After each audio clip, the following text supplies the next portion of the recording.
Okay, so previous video में हमने HTML के कुछ बेसिक्स देखे थे और अब हम सीएसएस के कुछ बेसिक्स देखेंगे। आपको हो सकता है कि जो कोर्सेज वगैरह आपने सर्च वगैरह किए हो उस पे भी कुछ इस तरह से हो कि पहले आपको तकरीबन 1 मंथ या मतलब पहले पूरी आपको एचटीएमएल नॉलेज होनी चाहिए, फिर CSS. But I don't think it's right. आपको दोनों चीज़ें बेसिक लेवल तक या एक लेवल पे साइड बाय साइड आनी चाहिए। जैसे अभी आप ये कुछ बेसिक चीज़ें देख लेंगे तो आप एक बेसिक सा पेज बना सकते हैं खूबसूरत सा, ठीक है। CSS cascading style sheet. Cascading style sheet से तो आपको समझ आ रही है कि ये एक ऐसी शीट है, ठीक है, या पेपर शीट कह लो तो वो एक फाइल कह लो, क्योंकि एक फाइल में एक पूरा एक पेज ही होता है, पेपर शीट, ठीक है। तो वो क्या काम करते हैं to control the look and feel of your HTML document. यानी कि एचटीएमएल के स्ट्रक्चर में हमने ये देखा था कि बटन कहाँ होना चाहिए, कौन सा टैग कहाँ होना चाहिए। इसमें हम ये देखेंगे कि वो कैसा नजर आना चाहिए, ठीक है। मतलब जो खूबसूरती हमने उसमें लेके आ रही है, जो स्टाइलिंग हमने उसमें लेके आ रही है, वो सारा कुछ हम करेंगे सीएसएस से। सीएसएस जैसे एचटीएमएल की फाइल्स में एक्सटेंशन थी dot H T M L, CSS file की एक्सटेंशन होगी dot C S S. Okay, add css will able to do add new look to your old html page, create restyling a web style with only a few changes in your css code, ठीक है। जैसे हम लोग अभी अपना HTML code एक दफ़ा run करते हैं, उसको जाके उसकी आउटपुट चेक करते हैं और फिर फौरन से अपने कोड में चेंजेस करते हैं और वापस उसको सेव करते हैं और आउटपुट पेज को रीलोड करते हैं, तो वो चेंजेस अप्लाई हो जाते हैं। CSS में भी चेंजेस उतरी है सारी से अप्लाई कर सकते हैं। Okay, use the style you can create your web as your wish. जैसे आप चाहो वैसे आप उसको स्टाइल कर सकते हो। 3 टाइप्स होती है, inside sorry inline, internal and external.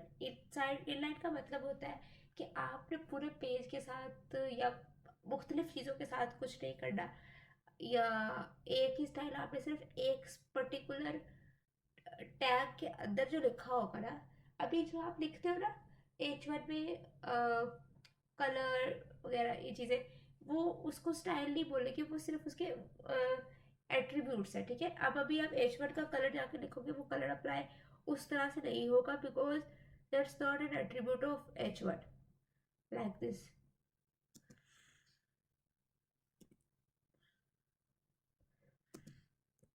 Colour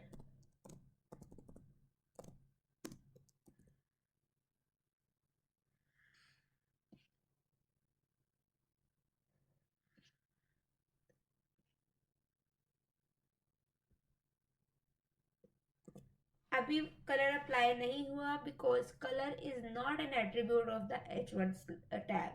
यही चीज़ जब हम अभी स्टाइल CSS को देखेंगे तो हम उसमें यही चीज़ जो इनलाइन के इस टैग के अंदर रहकर जो हम इसको सही तरीके से लिखेंगे वो होगा इनलाइन CSS, ठीक है। उसके बाद आता है इंटरनल CSS। आपने अपने हेड टैग के अंदर CSS का एक मतलब ये स्टाइल टैग के नाम से एक टैग होगा, उसके अंदर आप अपना CSS सारा लिख दोगे।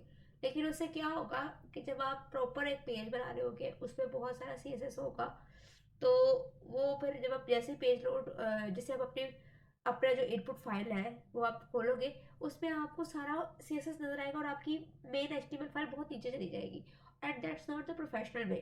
प्रोफेशनल में ये है कि आप एक्सटर्नल CSS फाइल यूज़ करें और उसको लिंक करें अपनी HTML फाइल से। इसके फ़ायदे ये हैं कि जब जो इंटरनल और इनलाइन सिर्फ आप एक टैग पे लगा सकते हो, लाइक आपने H1 पे लगाया है तो पैराग्राफ पे नहीं हो सकता, ठीक है। उसके लिए हम मतलब ये सारे एक दूसरे से बेहतर है। इनलाइन में ये था कि आप सिर्फ H1 पे लगा सकते हो, अगर आपको P को भी देना है तो P में भी वो लिखना पड़ेगा। और इंटरनल में ये होगा कि जब आप पूरा उसको स्टाइल टैग के अंदर लिखोगे तो फिर आप ग्रुपिंग भी कर सकते हो, दोनों को इकट्ठा भी स्टाइल दे सकते हो। लेकिन एक्सटर्नल का फ़ायदा उससे भी ज़्यादा होगा कि आप जिस तरह इसमें मैंने बताया कि एक ही कोड लिख के 2 टैग्स को दे सकते हो, एक्सटर्नल में आप एक ही फाइल बना के मल्टीपल HTML फाइल्स के साथ उसको कनेक्ट कर सकते हो, ठीक है। तो ये सारे एक दूसरे से बेहतर है।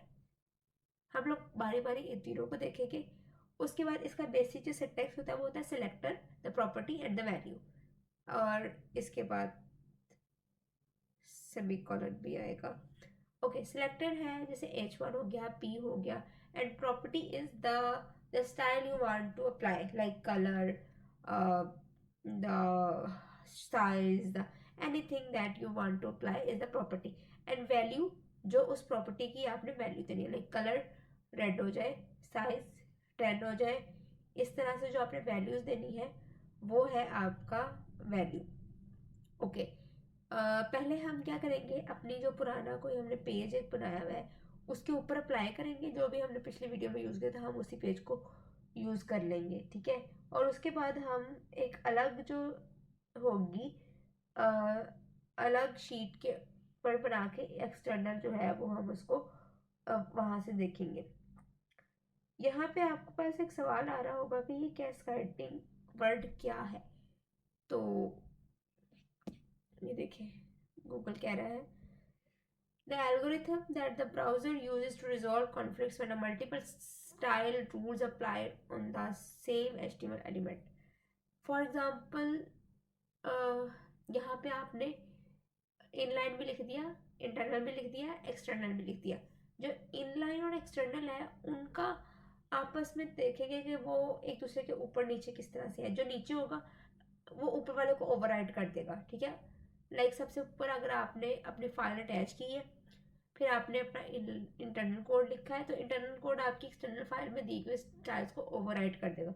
उसके बाद अगर आपने उसके नीचे जाके इनलाइन का कोई टैग दे दिया तो वो उन बाकी दोनों को ओवरराइड कर देगा। तो बेसिकली ये वो एल्गोरिथम है जो ब्राउजर्स यूज़ करते हैं स्टाइलिंग के लिए। अब हम स्टार्ट करते हैं। लेट्स सपोज ये जो हमारा फॉर्म वाला था ना, हम इसकी हेडिंग, या फिर हम एक काम करते हैं, हम अपना दूसरी फाइल ओपन करते हैं, ये वाली, ठीक है, ओपन विद नोटपैड, एंड इसकी आउटपुट कुछ इस तरह से आई थी। कलर इसमें हमने अप्लाई किया हुआ है,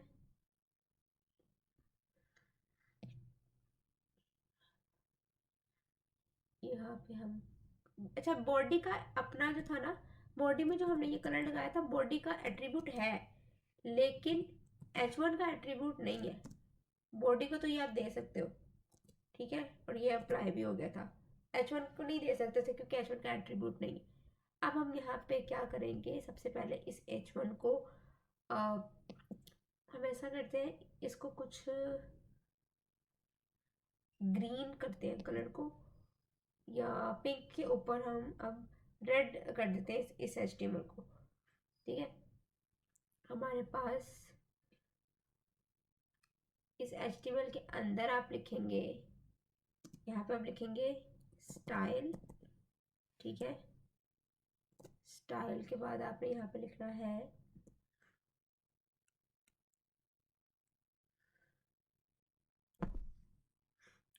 तो स्टाइल, स्टाइल में हमने इसको कलर देना चाहते हैं, कलर इक्वल्स, स्टाइल के बाद इक्वल नहीं आना था, ये थोड़ी सी सॉरी, स्टाइल के बाद तो इक्वल आना है।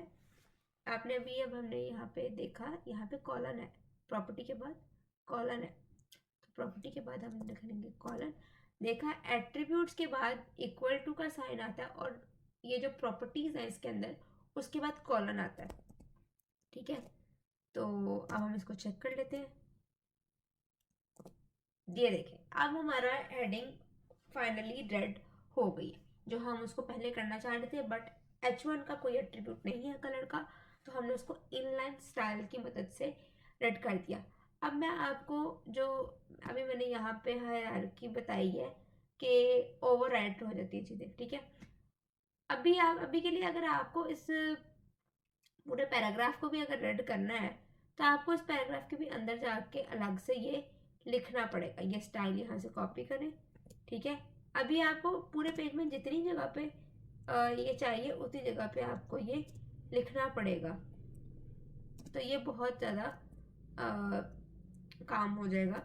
ये देखिए अभी अलग अलग हमने इसको दिया है, लेकिन अगर आप इंटरनल CSS यूज़ करो तो आप ये दोनों चीज़ें एक ही लाइन के साथ लिख सकते हो।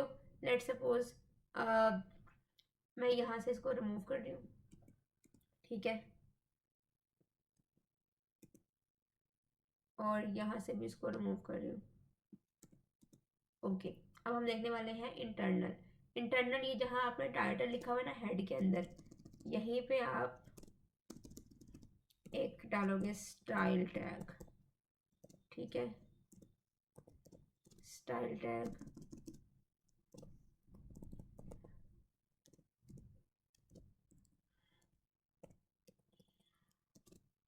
स्टाइल टैग के अंदर सिंपली क्या करना है, अपना सिलेक्टर लिखना है H1, ठीक है, और सिलेक्टर के साथ आपने अपना जो ये लिख दे, ठीक है। लेकिन अब यहाँ पे क्या था, डबल कोट्स में हमने चीज़ लिखी थी, यहाँ पे अब हमारे पास ये चीज़ ये जो कर्ली ब्रैकेट्स होती है उसमें आएगी, और इंटरनल कॉमर्स की जरूरत नहीं है, just like I told you here.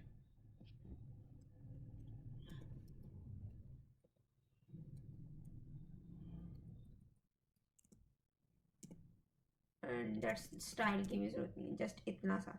इसको आप सेव करेंगे, ठीक है, रीलोड करेंगे। चेंज क्या आया, मैंने देखो पहले पैराग्राफ और हेडिंग में दोनों में से हटा दिया, और फिर अब इंटरनल CSS की मदद से सिर्फ H1 को दिया। अब आप यहाँ पे ग्रुपिंग भी कर सकते हैं, लाइक आप यहाँ पे H1 के साथ कॉमा दे के P दे दें, वो P पे भी अप्लाई कर देगा, ठीक है। आप कुछ और भी कर दें, लेट्स सपोज ये जो टेबल है इसको दे दे जाके, ये टेबल का जो हेडिंग है, ठीक है, तो टेबल की हेडिंग कौन सी है, H2 है आई थिंक। अच्छा, H2 पूरे पेज में मैंने काफ़ी जगह यूज़ किया है, ठीक है। लेट्स सपोज मैं इसको H1 के बजाय H2 करती हूँ, मैंने क्या होता है, ये देखिए H2 मैंने यहाँ भी H2 यूज़ किया, यहाँ भी H2 यूज़ किया है, और ये शायद H3 यूज़ हुए हुए हैं। तो बताने का मकसद ये था कि आपका एक टैग जब आप इनलाइन लिख रहे हो, बेशक आपने एक में लिखा है तो वो एक H2 में ही अप्लाई होगा, चेक कर लेते हैं, ठीक है। लेकिन जो इंटरनल CSS है वो आप एक टैग कहीं पे भी पूरे पूरे पेज में जितनी दफ़ा वो टैग आ रहा है उतनी दफ़ा उस टैग पे अप्लाई होगा, ठीक है। ओके, लेट्स सपोज हमारे पास यहाँ पे एक और, हम अपनी सारी हेडिंग्स पे यहाँ पे अप्लाई कर देते हैं। 1 है, 2 है, 3 है, 4 तो हमने यूज़ ही नहीं की थी। ओके, नाउ यू सी हमारे पेज की जितनी हेडिंग्स थी, टेक्स्ट को हटा देते हैं ज़रा, अभी ये सही नहीं लग रहा इस तरह से। Okay, now you can see हमारे पेज की जितनी भी हेडिंग्स थी वो सब हेडिंग्स रेड हो गई हैं, क्योंकि हमने उन सबको एक स्टाइल दे दिया था। लेकिन इसके बाद अगर हम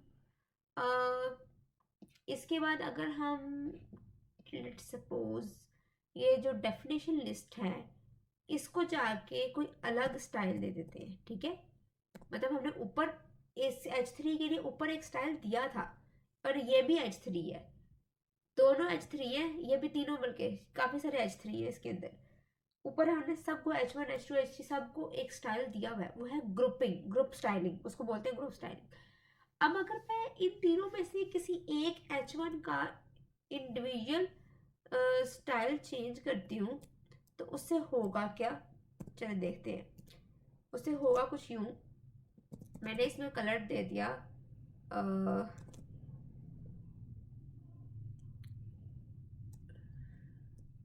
ब्लू, ठीक है, डेफिनेशन लिस्ट को मैंने कलर दे दिया ब्लू।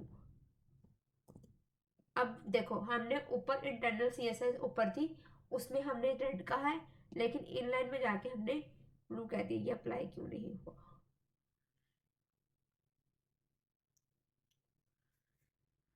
ये अप्लाई क्यों नहीं हुआ, स्टाइल की स्पेलिंग गलत है इसलिए अप्लाई नहीं हुआ, ठीक है। ये देखें सारे H3 जो हैं वो इंटरनल सीएसएस की हेल्प से रेड होने चाहिए थे, लेकिन मैंने उनमें से किसी एक को मैंने कहा कि नहीं, ये वाला जो एक स्पेसिफिक H3 है वो ब्लू हो जाए। तो वो जो इनलाइन है, जब आपने पहले उस एक देखो, पहले इसके ऊपर प्रॉपर्टी इंटरनल सीएसएस से आ रही थी रेड, ठीक है, लेकिन जब आपने उसके बाद इनलाइन लिख दी तो इनलाइन ने इंटरनल वाले को ओवरराइड कर दिया। इसी तरह से अभी अगर हम फाइल जो है अपनी, वो फाइल अभी हम लिखेंगे अपनी, अगर इंटरनल के ऊपर लिंक करेंगे तो वो इंटरनल उसको ओवरराइड कर देगी, और अगर हम उसके नीचे उसको लिखेंगे तो वो इंटरनल को ओवरराइड कर देगी, ठीक है। इसका जो है ना वो टॉप टू बॉटम इसका ऑर्डर आता है, जो सबसे लास्ट पे आ रहा है उसकी सबसे ज़्यादा इस पे प्रायोरिटी होगी। ओके, नाउ अब हम देखते हैं अपनी एक्सटर्नल CSS।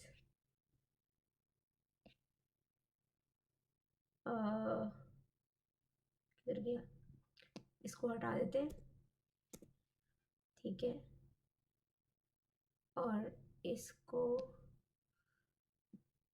भी हटा देते हैं, ठीक है। हम यहाँ पे एक अलग फाइल बनाएंगे, उस फाइल के अंदर हम अपना स्टाइल्स के बगैर सिर्फ जितना मैंने सिंटैक्स बताया उतना कोड सिर्फ आप यहाँ पे लिखोगे, just this, and you done. इसको जब आप सेव करोगे तो इसको भी लिख देते हैं first dot C S S, ठीक है, सेव होगी first dot HTML and first dot CSS। लेकिन अभी इस पे वो अप्लाई नहीं हुआ, क्यों नहीं हुआ? हमने उसको लिंक तो किया ही नहीं आपस में, उसे कैसे पता चलेगा कि वो वाली फाइल यूज़ करनी है? तो लिंक करने के लिए हमारे पास एट्रीब्यूट होता है लिंक, ठीक है। हम अपने फर्स्ट में यहाँ पे हम एक एट्रीब्यूट लगाते हैं लिंक।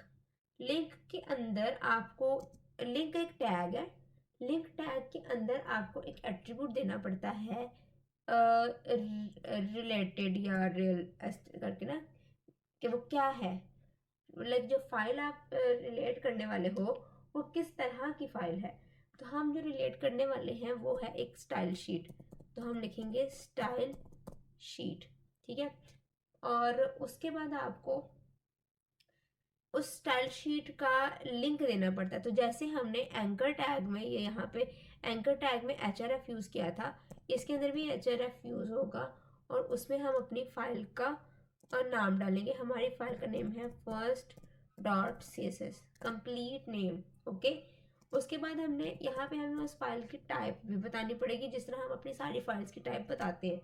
लाइक फाइल्स की टाइप का मतलब है, जैसे हमने अभी इनपुट पे एक फाइल लेनी थी फोटो वाली, पिछली वीडियो में हमने बताया था, तो उसमें हमने उसकी टाइप बतानी पड़ती है।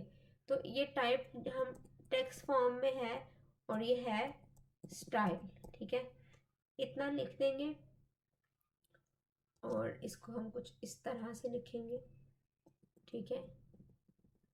और यहाँ पे हमारा टैग हो गया क्लोज। ये भी वो वाला टैग है जिसके अंदर कुछ चीज़ें आ रही है, लेकिन इसका कोई क्लोजिंग पार्ट नहीं है। अब हम इसको सेव करते हैं, अब हम इसको रीलोड करते हैं। अभी भी नहीं आया, क्यों नहीं आया? यहाँ पे कोई मिस्टेक हो सकती है। Okay, so we are making a mistake here, हमें dex/css लिखना था, ठीक है। Now when we reload it will link to that file, okay. So मैंने जो आपको, अब हम पैराग्राफ के लिए कोई अलग कलर ले लेते हैं। लेट्स सपोज हमने यहाँ पे हम अपनी फाइल में जाके पी के लिए लिख देते हैं। ये थोड़ा सा ना देखने में अच्छा नहीं लग रहा, तो इसको थोड़ा सा अच्छा बनाने के लिए हम लोग कुछ इसको ना इस तरह से भी लिख लेते हैं। मे भी आपने अगर कुछ थोड़ा बहुत सर्च किया हो, कुछ ऐसा लिखा आ जाता है, या फिर थोड़ा सा स्पेस दे के लिख ले, ऐसे ना लिखे, ऐसे अजीब लग रहा होगा, ठीक है। ओके, पैराग्राफ के लिए अगर हमें कुछ देना है, लाइक पैराग्राफ के लिए अगर हमें कलर देना है, तो हम क्या करेंगे, हम उसको कलर दे देंगे रेड के बाद हम ब्लू दे देते हैं। ठीक है, आ गया, सेमीकोलन के बगैर भी आ गया। अच्छा, तो सेमीकोलन के बगैर क्यों है? बेसिकली ये बेसिक सिंटैक्स का पार्ट नहीं है। ठीक है, ये क्यों लगाया था मैं बताती हूँ। ओके, अब मैं चाह रही हूँ कि कलर तो इसका ब्लू हो गया है, अब इसका साइज भी थोड़ा सा हो जाए, कोई 20। ठीक है, तो मैं जब इसको सेव करूँगी ना, ये अप्लाई नहीं करेगा। ठीक है, सेमीकोलन का पर्पस ये है कि एक को दूसरे स्टाइल से अलग करना। तो अब वो पहले वाला तो काम कर रहा है लेकिन दूसरे वाला नहीं कर रहा, क्योंकि जब हम एट्रीब्यूट्स में जैसे हमने ये आप नीचे देख सकते हैं, हमने जो फॉन्ट का एक टैग लिया था, फॉन्ट के टैग का एट्रीब्यूट है साइज, तो वहाँ पे साइज के साथ हमें कुछ लिखने की ज़रूरत नहीं होती थी, बट यहाँ पे हम उसको स्टाइल दे रहे हैं, उसे नहीं पता कि ये किस पे लग रहा है उसके एट्रीब्यूट्स, तो हमें यहाँ पे पी एक्स या पी टी लिखना पड़ेगा। ठीक है, like P x for pixels and P T is for points. वो और बात है कि नोटपैड ने किसी भी फॉर्म में साइज को पिक करना इसके लिए मुश्किल ही है। ठीक है, नहीं उठा रहा, हम कोई और चीज़ ट्राई कर लेते हैं। हम यहाँ पे अच्छा 2 हैं तो मेरा ख्याल है इस तरह साइज इस पे ज़्यादा एप्लीकेबल नहीं हो रहा, वो हम विजुअल स्टूडियो करेंगे, हम उसमें देख लेंगे। हमने इसका ना हम इसका फेस चेंज कर लेते हैं। ठीक है, फिलहाल ये कैलिबरी में है। ठीक है, तो बल्कि हम ना ये अपने फर्स्ट हेडिंग पे लगाते हैं ये चीज़। ठीक है, इसका फेस कर दो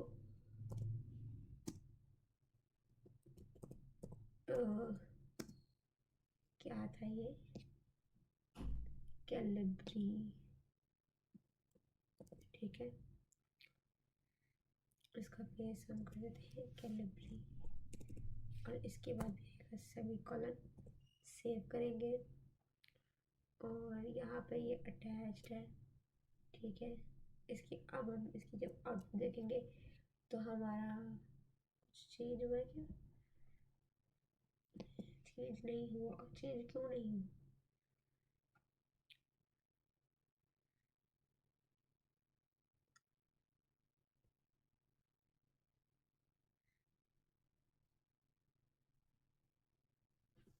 वाई? अच्छा, notepad has limitations, no.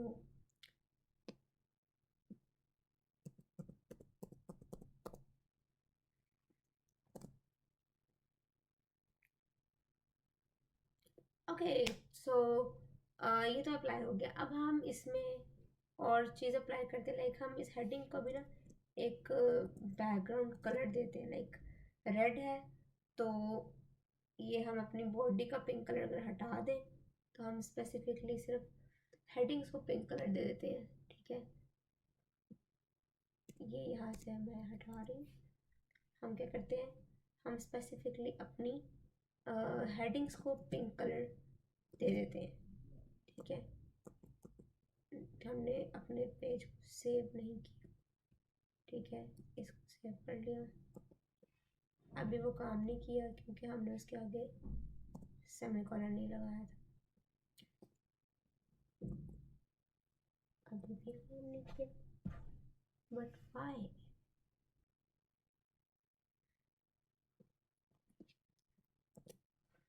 Okay, so ये देखिए आप चीज़ों पे कलर जो है वो बैकग्राउंड पे अप्लाई हो गया, उसके जो जो हेडिंग्स हैं। बाय डिफ़ॉल्ट हेडिंग के बाद जब आप कुछ भी लिखते हो तो वो नेक्स्ट लाइन से शुरू होता है, क्योंकि वो हेडिंग पूरे पेज की जगह ले लेते हैं कि भाई ये मेरी स्पेस है, इसमें मैंने मूव करना है। ठीक है, इसमें आप आगे जब इसको अलाइनमेंट वगैरह हम देखेंगे तो आप इसको सेंटर कर सकते हो, इस पूरी स्पेस में वो जहाँ मर्जी हेडिंग जा सकती है। ओके, अब हम एक और चीज़ कर लेते हैं, क्लासेस। सीएसएस में क्लासेस होती है, जैसे स्कूल्स में आपकी क्लासेस होती थी ना, लाइक जो बायोलॉजी, फिजिक्स, केमिस्ट्री की सब्जेक्ट्स हैं उनकी कुछ 3 पहली क्लासेस उनको दे दी, और पहले 3 क्लासेस में मतलब कि ये वाले सब्जेक्ट्स दे दिए, फिर अगले 3 में कुछ कंप्यूटर, मैथ्स एंड फिजिक्स वगैरह। तो कुछ इस तरह से जो है ना क्लासेस आप एक क्लास बना सकते हो और उसको 2 3 4 मल्टीपल जितनी टैग्स पे आप अप्लाई कर सकते हो। ठीक है, पहले हम ज़रा ओवर राइटिंग का देख लेते हैं। अगर मैं इसके बाद एक स्टाइल टैग लिखूं, ठीक है, इसके बाद मैंने एक स्टाइल टैग लिखा H1 के लिए, ठीक है, इसके बाद मैंने एक स्टाइल टैग लिख दिया ये वाला जो था ना H1 के लिए मैंने एक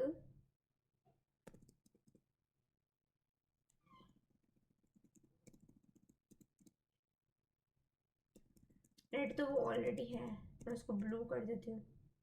ठीक है,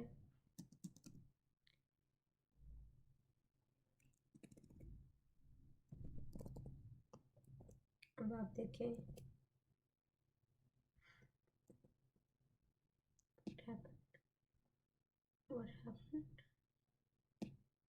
what happened to our file।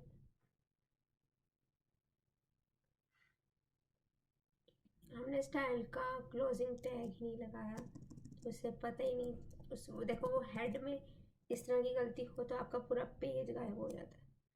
Okay, हमने ऊपर वाली जो फाइल रखी थी एक्सटर्नल, उसमें रेड था, नीचे वाली फाइल में ब्लू था, उस नीचे वाली फाइल ने, बॉटम फाइल ने ऊपर वाली फाइल को ओवरराइट कर दिया। अब मैं आपको एक और चीज़ दिखाती हूँ, ये भी ओवरराइट हो सकता है।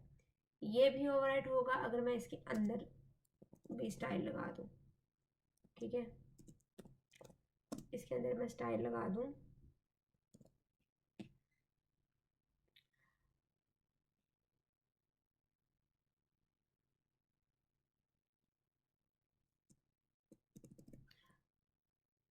ग्रीन,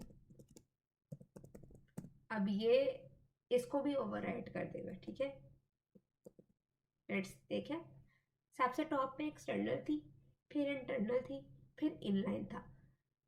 जो जो सेकंड नंबर पे था उसने फर्स्ट नंबर वाले को ओवरराइट कर दिया, थर्ड नंबर वाले ने बाकी ऊपर वाले दोनों को ओवरराइट कर दिया और उसकी प्रायोरिटी सबसे ज़्यादा हो गई। अब मैं आपको एक चीज़ और दिखाती हूँ। लेट्स सपोज ये जो मैंने लिंक की हुई स्टाइल शीट है, इसको मैं स्टाइल के नीचे ले आती हूँ। इस सूरत में क्या होगा, अभी हम ना ये वाला ग्रीन हटा देते हैं क्योंकि इसका तो आपको समझ आ गया। अभी इस सूरत में पहले ऊपर ब्लू है और फिर इसके अंदर हमने रेड लिखा हुआ है, तो इस सूरत में ऊपर पहले ब्लू थी लेकिन हमने इसको रेड लिखा हुआ था तो उसने रेड अप्लाई कर दिया। तो ये मैं आपको एक दफ़ा ज़रा हटा के भी दिखाती हूँ कि ये कैसा था। सिर्फ हमने इनलाइन सॉरी इंटरनल में सिर्फ हमने H1 को दिया हुआ था, लेकिन जब हमने एक्सटर्नल यूज़ की तो उसने, अब ये इनके ऑर्डर के हिसाब से जो बाद में आता है पहले वाले को ओवरराइट कर देते हैं। ठीक है, तो क्लासेस को देख लेते हैं अब हम।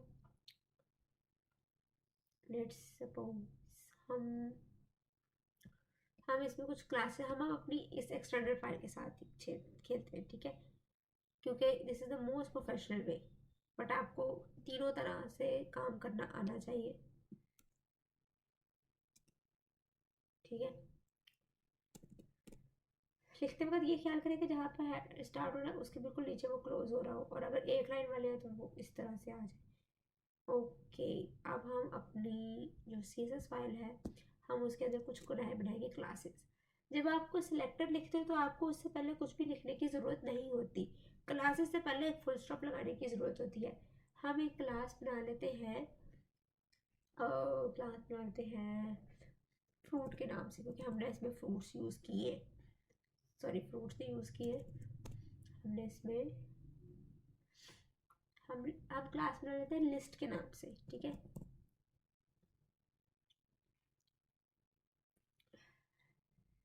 क्लास बना ली, क्लास को स्टाइल दे देंगे हम,